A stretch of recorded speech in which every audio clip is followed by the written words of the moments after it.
This is GARIS, Masculist, MGTOW flyers. That is 2-3-page essays on the themes of masculism and MGTOW, written by and read aloud by Prof. Dr. Hugo de GARIS.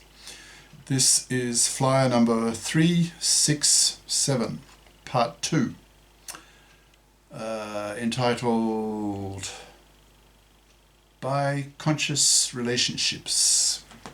Continuing straight on. Now, imagine that this biconscious relationship model becomes the norm for millions of couples. How will that change society? I suspect it will facilitate the men-faring of the gender laws. As masculism spreads throughout the culture, men will put strong pressure on women to adopt the biconscious couple lifestyle. As journalists in the media spread masculist ideas to the masses, to the millions, then inevitably millions of women will be influenced by masculist ideas.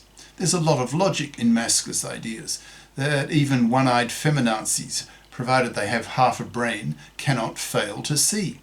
So they will be influenced by the strong arguments of the masculists, and that awareness will make them less MFBs, that's monoconscious feminazi bigots, and more biconscious, and hence more likable and more approachable by men. Such women are much more likely to have boyfriends than a real monoconscious, misandrist, male-dumping, feminazi bitch, the type of woman that men find utterly repulsive, who are the first category of women to be rejected, and powerfully rejected by men, not even being pumped and dumped, and hence have their MFB genes removed from the gene pool. That is, they are wiped out, which is punishment indeed. Biconscious women are much more likely to express their nurturing side to their man. Many feminists have imbibed the idea that to nurture their man is unfeminist, that they should behave in a tougher style towards their men. To do this, these feminists then block their nurturing instinct that nature has evolved into them since the survivability of their infants increased if, as mothers, they were powerfully motivated to be nurturative to their babies.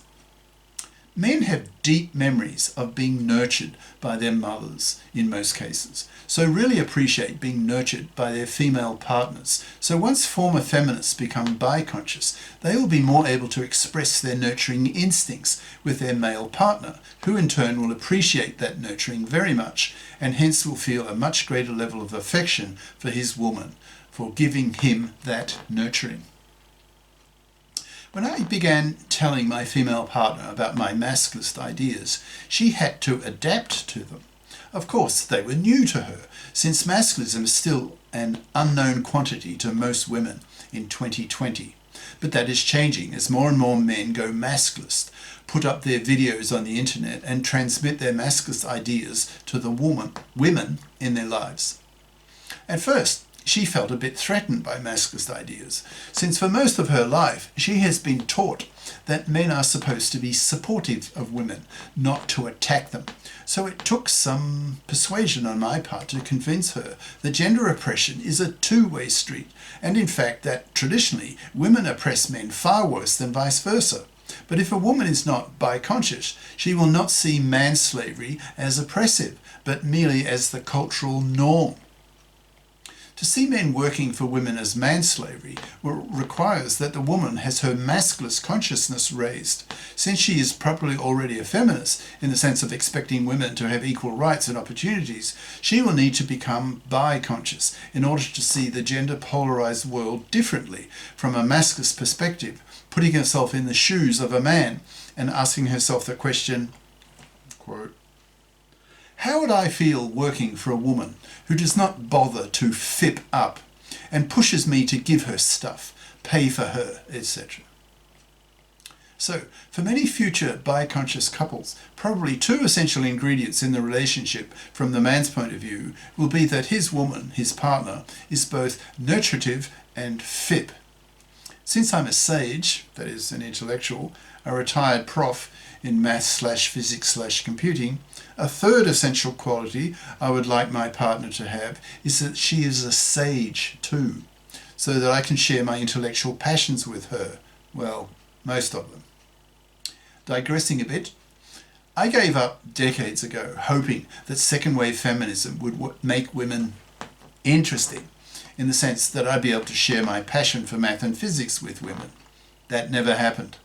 Since women are 4 IQ points dumber than men, have a 10% lower IQ variance than men, so by plugging in these two parameters into the bell curve IQ formula, you can calculate the proportion of men to women at various IQ levels. For example, the IQ needed to get a master's in pure math, a PhD in pure math, be a junior professor in pure math, a full professor in pure math, in brackets, about 1 woman to 10 men, and winning a Fields Medal, in brackets, the Nobel Prize equivalent in mathematics, where the calculation predicts that only 1 woman per century will win one. And that is the case in reality. Only 1 woman has won one. When I look around at academic departments in my 3 fields of math, physics and computing, I see about 10% of the full profs in those fields are women. The fact that these proportions are calculable really puts a spanner in the works of the feminazis, who claim that the low proportion of women in STEM, that's science, tech, engineering, math, is due to discrimination by men against women. No, it's just that women are dumber than men, and that fact is due largely to women's sexual selection of smarter men for thousands of generations. Women are hypogamous, that is, they want the superior DNA of superior men for their kids, so that their kids have superior DNA than their mothers, which is obviously good for the species, so evolved. Women need to know about such stuff, so that they are not tempted to harangue their male partner about the lack of women in the STEM fields. Once monoconscious feminists are exposed to such ideas, such facts, coming from the masculist theorists like myself, then they will simply accept these facts and learn to live with them, the same way that blacks have been forced by science to accept that they are the dumbest people in the world. Some social group has to be, and by looking at the world IQ map, seeing that fact is obvious. When women become biconscious, they will become so much more humble, accepting certain non-flattering facts about female nature and abilities. So much of feminist doctrine is more wish fulfillment than fact, more religion than science.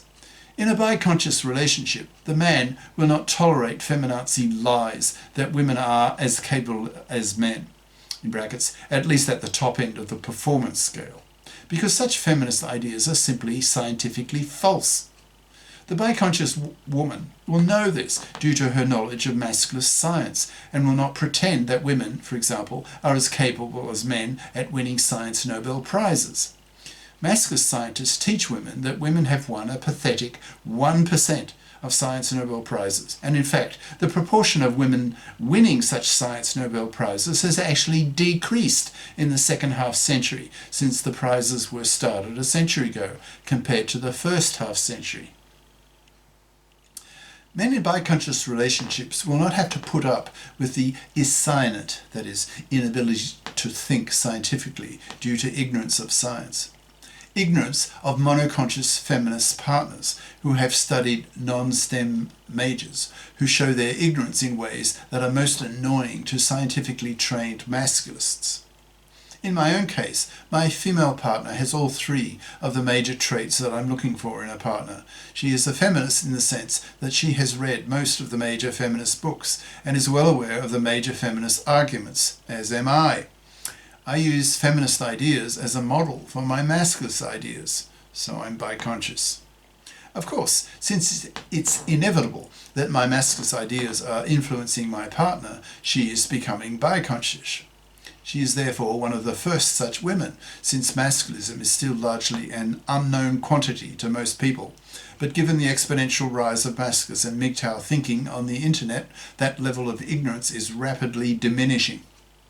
Soon, some young feminists will be experiencing rejection by their young potential boyfriends who have recently become masculist in their attitudes, who do not tolerate feminazi bitchiness in a woman whom they are considering as a potential girlfriend. I express my top 3 criteria in a potential female partner in the form of an acronym, that is NFS, that is nutritive, FIP, sage. My partner has the same intellectual hunger as I do, who loves playing with ideas, having a house full of books, etc. We stimulate each other intellectually, which is wonderful. If you, as a sage male, have not really had much of that before, which is the case for me. So, I feel a certain amount of luck has befallen me with this e-dating. Just by chance, given that the computer has filtered out millions of women, I've lucked out on one who is highly compatible. So I don't have to live the MGTOW monk lifestyle anymore, that is, living alone with no contact with women. But instead get the best of both worlds, that is, am in a position to benefit from a woman who accepts masculinist MGTOW ideas, that is, she is biconscious, as well as benefiting from the very positive features of female nature, that is, for example, women's nurturing, women's sexuality, and in my case, a woman's intellectuality. So I feel myself rather lucky. When millions of such biconscious couples exist, say a decade from now, then I imagine that the journalists will take up the biconscious couple model and write about it and discuss it on their TV shows, magazines, etc. Perhaps the term biconscious relationship, biconscious couple, will catch on. There aren't many such couples today, since to be biconscious, by definition, you have to have two gender political consciousnesses raised, that is, feminist and masculist. But in 2020, most people of both sexes know almost nothing about masculism, hence cannot be biconscious. But things are changing fast, so a decade from now, it's likely that there will be millions of biconscious couples, biconscious relationships. Before ending, I should talk a bit about younger couples who want children.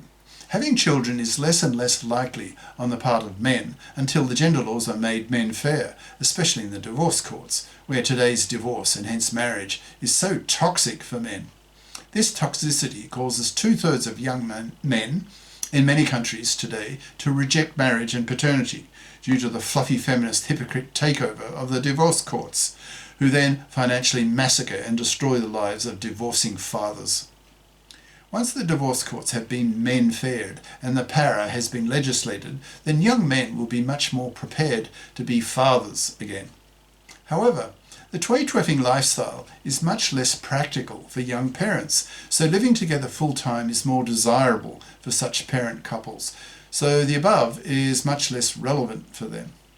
I accept that logic. So in practice, the biconscious ideas expressed above, especially living together only during the weekends, is probably more a lifestyle for older adults who have their kids off their hands. Kids need both their parents to be present, so all the more reason to men-fair the gender laws, since for men, being a father in today's world is merely stupid. Pretty soon, nearly every man, even the most stupid and ignorant of men, will learn that being a father forces him into a 1 in 4 chance of losing his kids, and that sucks. So most men nowadays reject marriage and paternity.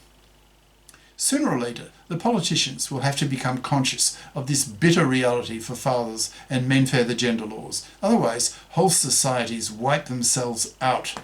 There will be a sex war. Feminazis will be seen by the culture as indirect genociders. The gender politicians will be assassinated. Thousands of feminazi divorce lawyers and judges will be murdered. And if the sex war really heats up, bitterly angry divorced fathers, stripped of their children, will go out into the streets with guns and simply shoot the feminazi bitches as genociders.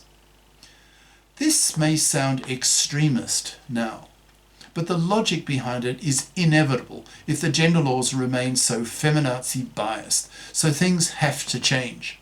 If not, then a sex war becomes inevitable. When people's very existence is threatened, they go to war. They pick up arms and start killing people. So you could say that the pushing of the idea of the creation of large numbers of biconscious couples will be a major contribution to avoiding a sex war. Cheers. Prof. Dr. Hugo de Garis. Email profhugodegaris@yahoo.com. Website profhugodegaris.wordpress.com. Author of the book Masculism, Men's Rebellion Against Being Man-Slaves to Women, an e-textbook of 360 plus masculist flyers for men's studies courses. Freely downloadable in Microsoft Word format from my website. Ciao.